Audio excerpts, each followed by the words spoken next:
Chicken in the pan, super fast and easy to make, and it's delicious, and it's not fried or anything. You just cook it with water until the water absorbs.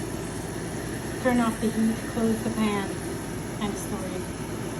Get a delicious meal. I hope you try it. Portobello mushrooms with peppers. Just a quick, appetizer, which is super easy to do. Just clean up the peppers and slice the portobello mushrooms. Marinate them. And a little bit of coconut oil.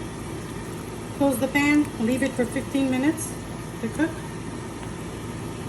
And voila, this is what you get. I hope you try it.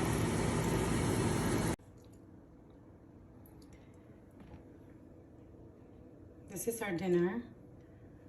Chicken in a pan, which is super easy to make. And they're juicy as well. And then after making the chicken, like with the chicken leftover,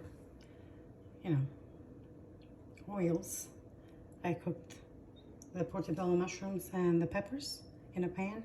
Put some water, marinate them, close the pan. In 10 minutes it's done.